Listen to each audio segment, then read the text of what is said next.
Olá pessoal, tudo bem? Este é mais um vídeo da série Desvendando Investimentos. Este vai ser o nosso último vídeo do ano de 2023. Hoje é dia 30 de dezembro e este é o vídeo 57 dessa nossa série. Recadinhos iniciais. Este estudo não é uma recomendação de investimento. Esse vídeo não é patrocinado por nenhuma instituição ou pessoa. Se possível, curta e comente para melhorar a visualização deste trabalho no YouTube. Você já viu a descrição desse vídeo? Se você abrir a descrição, logo no começo, você vai notar que separamos os tópicos do que está sendo discutido aqui em forma de capítulos. Também já há algum tempo, esse material que nós apresentamos virou um curso de extensão de finanças nos institutos federais.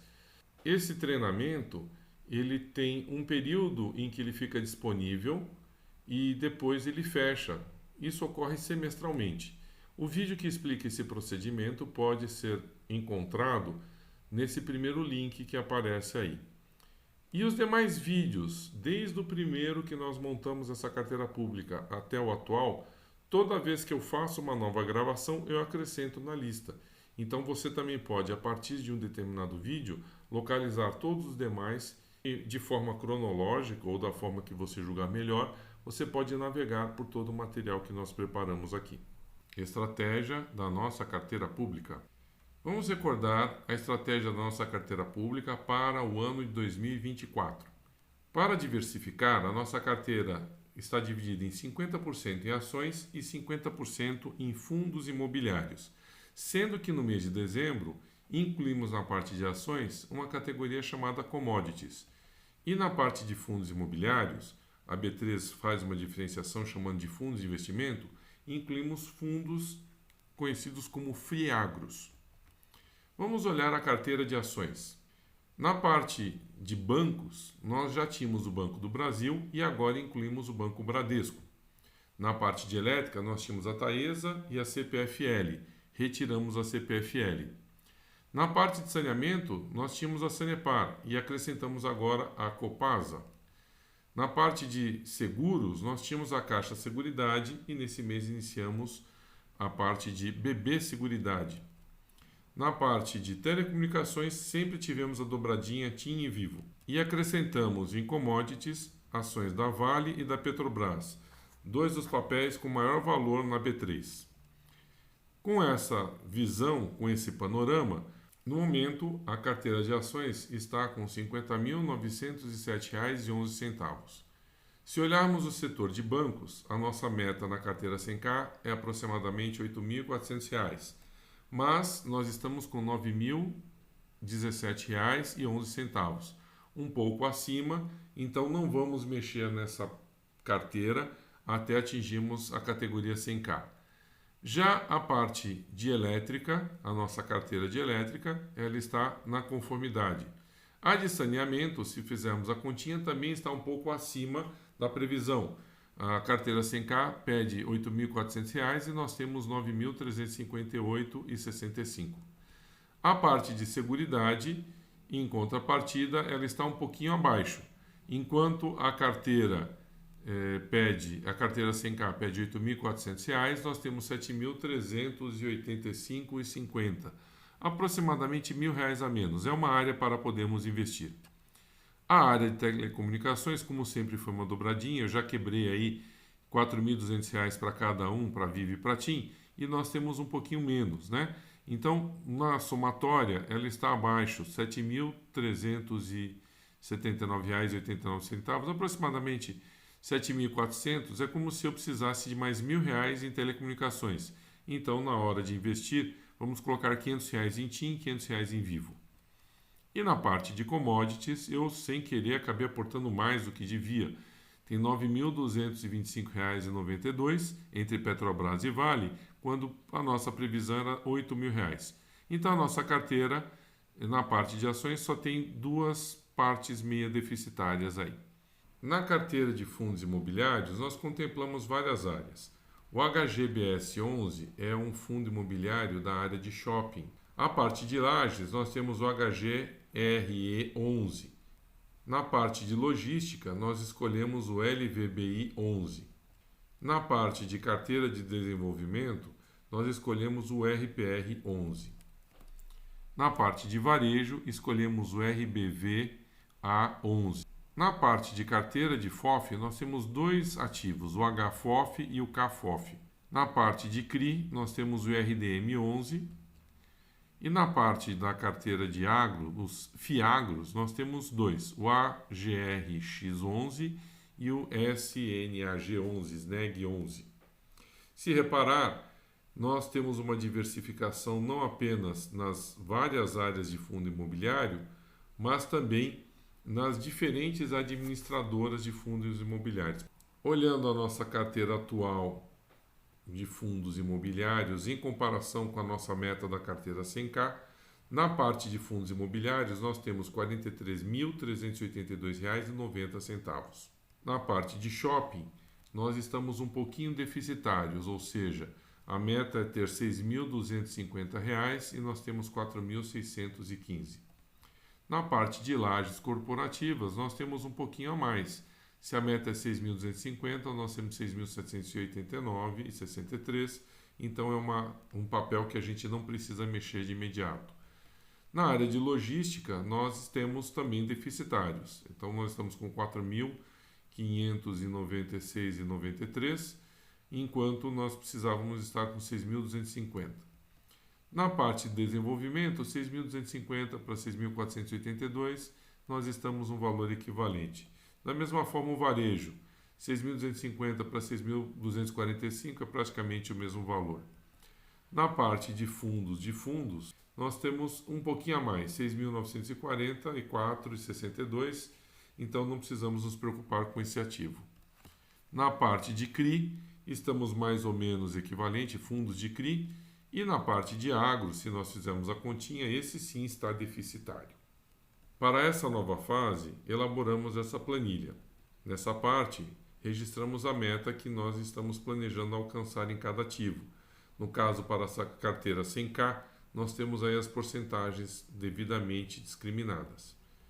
E na hora da gravação do vídeo, que normalmente para essa planilha deverá ser no final de cada mês, nós pegamos a cotação do dia. Por exemplo, nós estamos trabalhando com a cotação do fechamento da bolsa no último dia ativo, 28 de dezembro, e esses são os valores que nós temos para essas categorias que nós desenvolvemos. Lembrando que para fundos imobiliários estamos trabalhando com 8 categorias e para ações estamos trabalhando com 6 categorias. É como se estivéssemos desenvolvendo 14 carteiras. Nos próximos meses nós iremos registrar, em função de cada categoria e também em cada papel, os rendimentos que nós fomos obtendo. Essa planilha é um formato novo que deve ser utilizado no final de cada mês. E a planilha antiga, que é essa, continuaremos usando, porque na verdade nós registramos informações importantes, como por exemplo os aportes que nós vamos fazendo ao longo do mês. E a partir desses aportes, na cotação do dia que nós estamos gravando o vídeo, nós podemos fazer uma previsão aproximada de quanto nós aportamos na carteira naquele mês. Também temos uma previsão das porcentagens aqui. Na verdade, as aplicações até o surgimento da outra planilha sempre foram sendo desenvolvidas em função das porcentagens que nós constatávamos aí.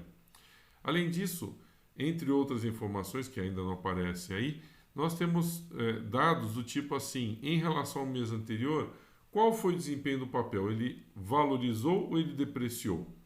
Também registramos ao longo do mês ativos que renderam, com a somatória de quanto rendeu no mês e uma porcentagem estimada em função do montante que nós tínhamos no mês anterior. No finalzinho nós temos também a totalização, ou seja, quanto que nós temos de ação e quanto que nós temos de fundo imobiliário. Veja que nesse momento nós temos 54% em ações e 46% em fundos imobiliários. Podemos assim calcular mais ou menos a diferença financeira que eu necessito aportar para fazer com que a carteira fique 50-50, ou seja, 50% ações, 50% fundos imobiliários. Últimos aportes na carteira no ano. Reinvestindo os rendimentos que a própria carteira deu e um pouquinho mais. Esse pouquinho mais foi um troquinho de rendimento das minhas carteiras pessoais.